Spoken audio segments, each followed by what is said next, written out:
You might be a goal weight, but are you sober? I'm currently listening through the big book of Alcoholics Anonymous, and I'm on the section where it's addressing family of the alcoholic. And it's very fascinating to listen to, having had an almost 4-year journey of sobriety in my food addiction recovery. It's interesting to listen to that book and think about the ways in which my husband has had to put up with me over the years with my food addiction and the frustration he's had in my recovery as I've one way or another leaned entirely into my bright line eating journey or entirely into my faith journey at the expense of my family. But the big book of Alcoholics Anonymous addresses this concept with loved ones of the one recovering by addressing a period of convalescence and explaining that once someone gets sober, they're still convalescing, they're still recovering, and there just needs to be an allowance for this season of growth. Whereas the loved ones might think, oh good, now my loved one is sober, now we can get back to the way things always were. No, because a lot of damage has been done inside, and there's so much healing that has to occur before we can just get back to normal. And the reality is we will never be that person again. We are a new person, and it's going to be even better than it ever was before. But there has to be a season of healing. Sobriety from other substances and sobriety from food are very, very different. The process of getting sober from alcohol takes anywhere from 12 hours to a week? Honestly, I don't even know, because that's not something I've had to sober up from. And other substances likewise. It's a matter of days or weeks before you are medically sober. With food addiction, you have usually a period of weight loss, and then you get to goal weight, and there's this season of maintenance. And it's not until you are stable in maintenance that I would say you've fully sobered up as far as the physiological effects of getting sober, those detox symptoms, and really coming to a place of equilibrium. So if the season of just sobering up is like a year to 2 years, how long is that season of convalescing and doing that healing work then for a food addict? Whereas an alcoholic may have been an alcoholic for months, years, even decades, most of us food addicts have been so since we were young children, and it's our entire lives we're talking about. The sheer volume of inner work involved in that recovery process is monumental. The 12 steps are an invaluable resource for any food addict, whether you're using a program that works the 12 steps or whether you're using bright line eating. The 12 steps are incredible. However, having examined the 12 steps thoroughly 3 times, and having worked through a lot of the material in Bright Line Eating, I can say that with confidence, the 12 steps and the essence of them are stitched and embroidered into the fabric of the Bright Line Eating program. They are not laid out as such, but they all exist within the framework of all the inner work you do in Bright Line Eating. If you surrender to it, if you're doing the internal family systems, if you're just following the fabulous plan, if you are receptive to the coaching, if you're doing that kind of inner work, you will work the heart of the 12 steps throughout your healing journey in Bright Line Eating. I'm not totally sure where I'm going with all of this. I think what I want to do is just get people thinking and get people being patient. So for me, I'm rounding the corner on year 4 of my Bright Line Eating journey. And as I think about that, it took me about 9 months to lose the weight. And then it took me another 6 to 8 months to get stable in my maintenance program. So of those 4 years, about 1.5 years of that was just my sobering up. That means I have had about 2.5 years of convalescing in my recovery. And the funny thing is, as I'm listening to the Alcoholics Anonymous book, I am noticing that I do the things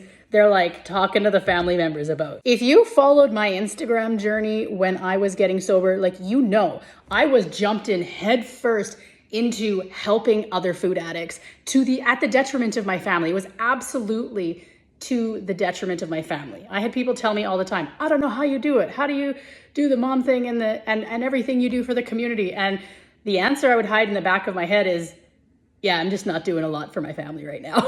My husband was carrying a pretty heavy load in addition to probably quite a bit of resentment. I haven't asked him during that season. Now, when I tried to come back to center after that focus, what happened is I opened up deeply to my higher power, and the deep spiritual experiences I've had have been my focus for the remaining time of my recovery so far. And again, this is probably like ad nauseum to what my family has had to deal with. So what's really cool about that is because I have been reading Alcoholics Anonymous after I've done my recovery work, it's interesting to listen to what they're saying and say like, oh yes, that happened to me.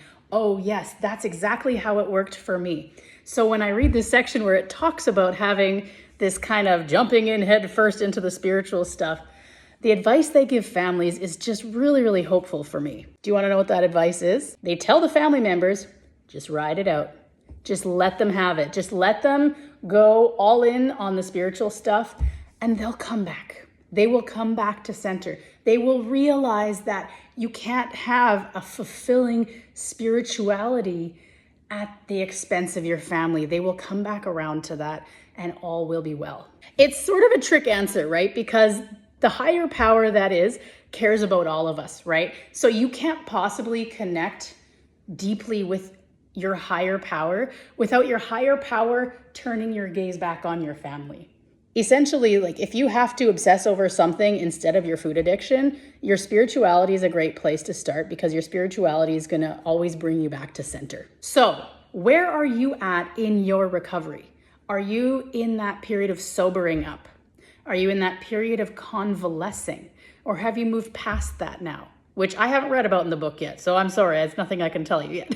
I'll be honest, I am still absolutely 100% convalescing.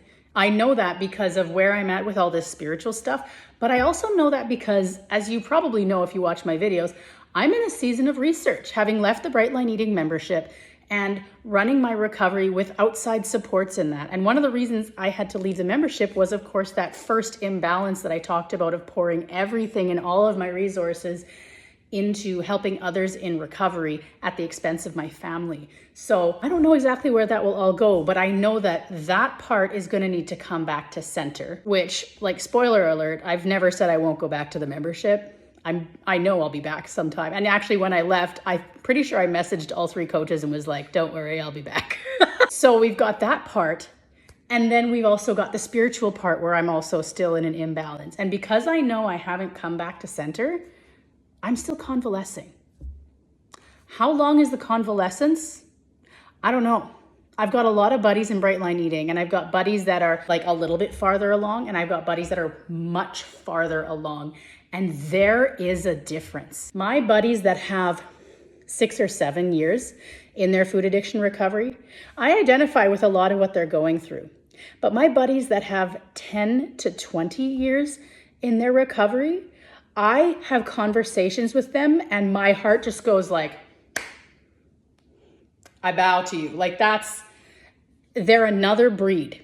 It's actually really easy for me to discern and see just in a gut sense, in a feeling sense, be like, this is a fellow convalescer and this is someone who has recovered, full stop. And they're still working a program, but they've done that convalescing and they've moved on. I think this season of convalescing looks very different for everybody. And I think the length of time it takes is going to be different for every person.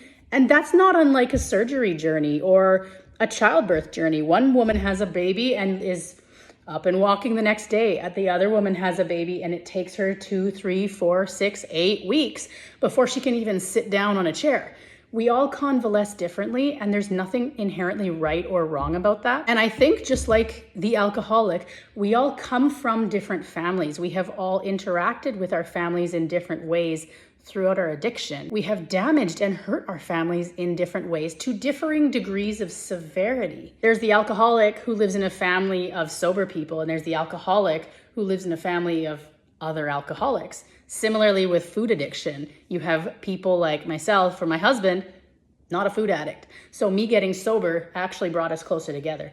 And then you have couples where you were both food addicts and you getting sober actually created distance. And so the dynamics in that healing with the family are so different for everyone that, again, it's not a time period that can really be quantified or like generalized in any way because every journey is so different. So I hope my sharing these reflections has been encouraging or at the very least thought-provoking.